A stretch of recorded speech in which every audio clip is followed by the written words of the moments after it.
കാറ്റത്തെ കിളിക്കൂടി സീരിയലിലേക്ക് എല്ലാവർക്കും സ്വാഗതം. ഈ ചാനൽ ഇഷ്ടപ്പെട്ടാൽ ലൈക്ക് ചെയ്യുക, സബ്സ്ക്രൈബ് ചെയ്യുക. എന്തായാലും ഇനി സുഭാഷ് എന്ത് ചെയ്യണമെന്നറിയാതെ ആലോചിച്ചുകൊണ്ട് മുറിക്കകത്തേക്ക് കയറുകയാണ്. ആ സമയത്ത് സുധീഷ് പറയുന്നുണ്ട്, എന്താ എല്ലാവരും മുമ്പ് വെച്ച് ഇങ്ങനെ നാണം കെടുത്ത രീതിയിൽ ഇയാൾ പറയണമെങ്കിൽ എന്തോ ഉണ്ട് ഇതിൽ. എന്തായാലും ഹരീഷെ, നമ്മൾ എഴുതി തരാൻ പറഞ്ഞ ജാതകത്തിൽ ഇത്രത്തോളം ഉണ്ട്. അയാൾ കള്ളത്തനം എഴുതുമെന്ന് ഞാൻ വിചാരിച്ചില്ല. അയാളെ പിടിച്ചാലേ കാര്യങ്ങളെല്ലാം മനസ്സിലാവുള്ളൂ എന്നൊക്കെ പറയുന്നുണ്ട്. എന്നിട്ടും അച്ഛനോട് ചോദിക്കുന്നുണ്ട്, നിങ്ങൾ ആ ജാതകം പൊക്കി പിടിച്ചുകൊണ്ട് വന്നേ പിന്നെ ഞാൻ ഇങ്ങനെയൊക്കെ സംഭവിച്ചത്. എന്തായാലും എങ്ങനെയെങ്കിലും കല്യാണം നടക്കട്ടെ എന്ന് വിചാരിച്ചാൽ ഓരോന്ന് തീരുമാനിക്കുന്ന അതിൻ്റെ ഇടയ്ക്ക് ജാതകം കൊണ്ടുവന്ന് അതല്ലേ ഇങ്ങനെയൊക്കെ ആയതെന്നൊക്കെ പറയുന്നുണ്ട്.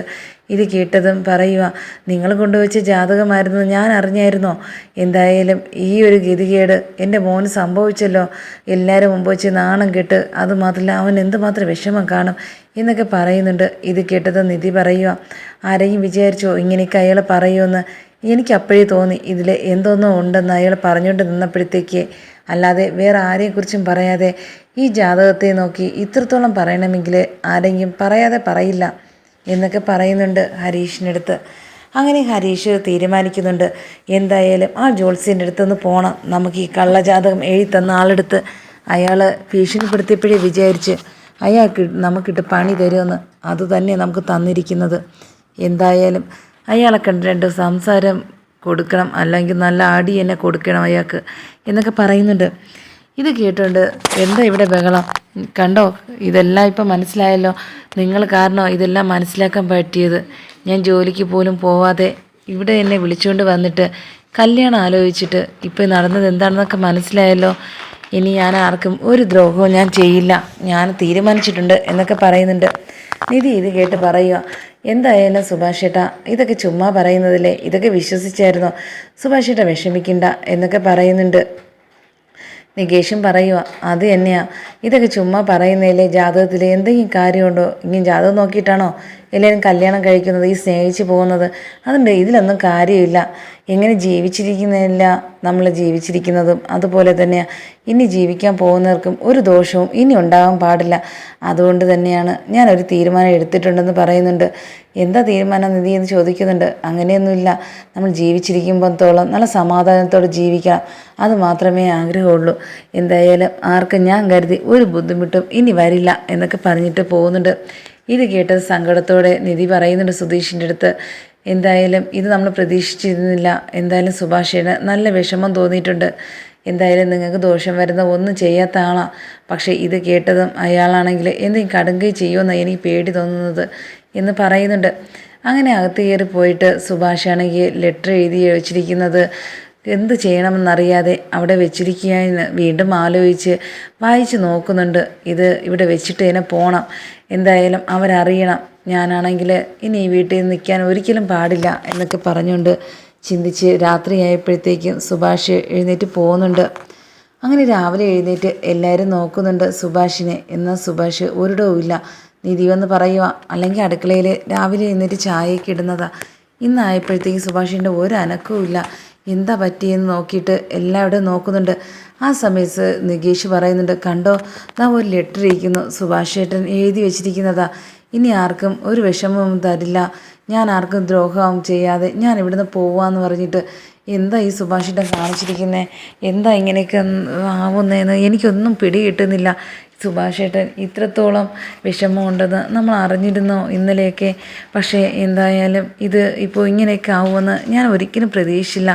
ഇനി നമുക്കൊരു കാര്യം ചെയ്യണം, എന്തായാലും അച്ഛനെ വിളിച്ച് കാര്യം പറയണം. അങ്ങനെ അച്ഛനെ ആണെങ്കിൽ കവലയിൽ പോയി വിളിച്ചിട്ട് വരുന്നുണ്ട് സുധീഷ്. എന്നിട്ടാണെങ്കിൽ വിഷമത്തോടെ വരുന്നുണ്ട്. എന്നാലും എവിടെ പോകാൻ, ഇവിടെ എവിടെയും കാണും എന്ന് പറഞ്ഞ് 4 വഴിക്കും ആൾക്കാർ പോയിട്ടുണ്ട് നോക്കാനെന്ന് പറഞ്ഞിരിക്കുന്നു നിധി. അങ്ങനെ വന്നിട്ട് ഭാസ്കരൻ പറയുക, ഞാനാണെങ്കിൽ വരണ വഴിക്കൊക്കെ നോക്കി, അവൻ പോകുന്ന സ്ഥലത്തെല്ലാം ചില ജോലി സൈറ്റിൽ ഞാൻ നോക്കി, പക്ഷെ കണ്ടില്ല. എന്തായാലും ഇവിടെ എവിടെയും തന്നെ കാണും എന്ന് പറയുന്നുണ്ട്. അങ്ങനെ സുധീഷ് നോക്കി ഇറങ്ങിയപ്പോഴത്തേക്കും ജോലി ചെയ്യുന്ന ഒരാളിനെ കണ്ടു. ചോദിച്ചു, സുഭാഷിനെ കണ്ടോന്ന്? എവിടെ പോകാനാ, ഇവിടെ എവിടെയെങ്കിലും തന്നെ കാണും, പേടിക്കണ്ട എന്നൊക്കെ പറയുന്നുണ്ട്. അങ്ങനെ സുഭാഷാണെങ്കിൽ എവിടെ പോയെന്ന് അറിയാതെ ഇരിക്കുമ്പോഴത്തേക്ക് നിധി എല്ലായിടത്തും പറയുന്നുണ്ട്, ഇനി എനിക്ക് നോക്കിയിരുന്നിട്ട് കാര്യമില്ല, നമുക്ക് എത്രയും പെട്ടെന്ന് കേസ് കൊടുക്കണം, അവർ ഇവിടെ ഇരുന്നാലും കണ്ടുപിടിച്ച് തരും, അതുമാത്രമല്ല കൂടുതൽ ഇവരുടെ ദൂരമൊന്നും പോവാൻ സമയമായില്ല, അതുപോലെ എവിടെ പോയിരുന്നാലും പോലീസിൻ്റെ കേസ് കൊടുത്താൽ അവർ നമുക്ക് നോക്കി തരുകയും ചെയ്യും, ചേട്ടൻ തിരിച്ചിവിടെ തന്നെ വരും, എൻ്റെ മനസ്സ് പറയുന്നു എന്ന് നിധി പറയുന്നുണ്ട്. ഇത് കേട്ടതും ഭയങ്കര നിധിയുടെ കൈ പിടിച്ച് ഭയങ്കരമായിട്ട് കരയുന്നുണ്ട് സുധീഷ്. കരയണ്ട എന്ന് പറഞ്ഞ് ആശ്വസിപ്പിക്കുകയും ചെയ്യുന്നുണ്ട്. നിധിക്കും അതുപോലെ തന്നെയാണ്. അങ്ങനെ നിധിയും സുധീഷും കൂടെ പോവുകയാണ് പോലീസ് സ്റ്റേഷനിലേക്ക്. ഞങ്ങളെ ചേട്ടനെ കാണാതായി, ഒന്ന് കണ്ടുപിടിക്കണം എന്ന് പറഞ്ഞിട്ട് ലെറ്ററും കൊണ്ടാണ് പോയിരിക്കുന്നത് എഴുതിയെ. ആ സമയത്ത് പോലീസ് പറയുക, എന്തായാലും ആ ജോത്സ്യം പറഞ്ഞത് അതേപടി വിശ്വസിച്ച് ആൾ അങ്ങനെയാണ് പോയതെന്ന് തോന്നുന്നുണ്ട്, പക്ഷേ അയാൾ വല്ല കടങ്കയും ചെയ്യുമോയെന്ന് അറിയില്ല കേട്ടോ, എന്തായാലും നമ്മളൊക്കെ ഭാഗത്തു നിന്ന് നല്ല രീതിയിൽ നോക്കാം എന്നൊക്കെ പറഞ്ഞിട്ട് സുധീഷ് നിധിയായിട്ട് പോകുന്നുണ്ട്.